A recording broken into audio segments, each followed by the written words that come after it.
Logically sir, the time that you came into film industry and మీ సినిమాలు విడుదల అయ్యే సమయానికి ప్రత్యామ్నాయ మార్గాలు చాలా ఉన్నప్పుడు మీ ఉనికి, మీ కాంట్రిబ్యూషన్, మీ బాట ఇది అని మీరు చాటుకున్నారు. మీ పూర్వతరం వారందరూ, పెద్దవారందరూ, అందరూ మహానుభావులందరికీ ప్రణమిలితో ఈ మాట అంటున్నాను, దట్ వారికి నిజంగా అన్ని పోకడలు, అన్ని ఆప్షన్స్ లేని సమయంలో వారు చేసినవి కళాఖండాలు అయ్యాయి. చాలా గొప్పవారందరూ. కానీ మా అందరి కోసం మీరు తీసిన ఈ సినిమాలు చిరస్మరణీయం సార్. 10 కాలాలు, 100 ఏళ్ళు, 200 సంవత్సరాలు ఇలాగే ఉండిపోతాయి with all the wonderful music. Sir, last question. Everybody, ప్రతి తల్లికి కూడా పిల్లలందరూ సమానం అంటే ఒప్పుకోరు.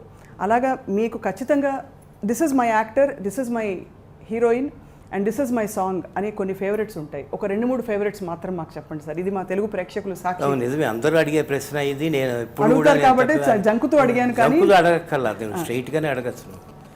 ఎందుకనంటే నేను మొదట్లో మీకు బిగినింగ్లోనే ఒక మాట చెప్పాను. ఏమిటంటే అది ఏ కళాకారుడికైనా అసంతృప్తితో బతాడు, జీవితాంతం వాడు తృప్తి పొందడు.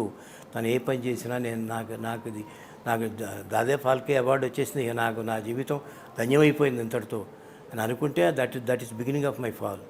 100% I believe in it. No, it is not. It is one of the stepping stones. ఇంకా 7 కొండలు ఎక్కాలి. ఇంకా అప్పుడు ఒక మోస్ట్ ప్రాబబ్లీ 2 కొండలు ఎక్కావు. 7 కొండల స్వామికి చేరాలంటే ఇంకా 6 కొండలు ఎక్కాలి, 5 కొండలు.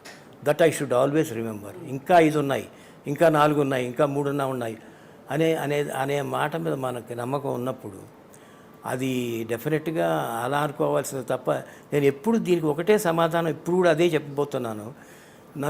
నన్ను బాగా తృప్తిపరిచిన సినిమా ఇదని నేను చెప్పను. కానీ నన్ను బాగా మానసికంగా ఇబ్బంది పెట్టి నన్ను బాగా చిత్రబద్ధ చేసేసి రాత్రింబవళ్ళు ఎందుకురా ఇది సబ్జెక్టు, నేను ఎందుకు తీసుకున్నాను, దీన్ని ఇప్పుడు మధ్యలో వదలలేను, దీన్ని కంటిన్యూ చేయలేను, దీనికి మార్గం దొరకట్లేదు అన్ని బాధ పెట్టిన సినిమా ఉంది నాకు నా జీవితంలో. అది సిరివెన్నెల.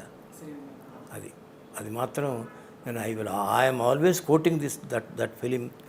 అసలు ఎందుకని ఒక మూగమ్మాయి ఏమిటి, ఒక గుడ్డివాడు ఏమిటి, వాళ్ళిద్దరి మధ్యన ఇదేమిటి, కనెక్షన్ ఏమిటి, కమ్యూనికేషన్ ఏమిటి, ఏమీ తెలియదు. దాంట్లో ఆ సిచ్యువేషన్స్ క్రియేట్ చేసుకోవటం ఏమిటి, ఆ ప్రాబ్లం ఎందుకు క్రియేట్ చేసుకోవాలి? కథ కూడా నేనే కదా, కొంచెం సుగమంగా చేసుకోవచ్చు కదా దారిని. దాన్ని అంత కష్టపెట్టి దానికి మార్గం దొరక్క ఏ రోజుకు ఆ రోజు బాధపడి చేసిన సినిమాది. అది ఇప్పటికి కూడా అది చాలా నాకు గర్వంగా ఉంటుంది. అంటే ఆ సినిమా ప్రపంచానికి చేరాలని. ఎంత కాస్టింగ్ విషయంలో కూడా sir, you have taken such bold decisions. ఎవరో బెనర్జీ గారు అంటే అప్పుడు సుపరిచితులు కారు. అలాగే మంజు భార్గవి గారు, సోమయాజులు గారు, ఇప్పుడు ఆయన వచ్చి ఆత్మీయంగా మిమ్మల్ని కలిసిన సిచ్యువేషన్ అది అంత అవన్నీ కూడా వాళ్ళందరూ కూడా ఈ నాభిలోంచి వచ్చిన ప్రేమ అది. అంతే తప్ప ఆర్టిఫిషియల్గా అన్ని కెమెరాలు ఉన్నాయి కాబట్టి అలా చూపిస్తే బాగుంటుందని చేసిన వాడు కాదు. కమలాసన్ మాట్లాడినా, నేను మాట్లాడాడు, చాలాసేపు మాట్లాడాడు నాతో.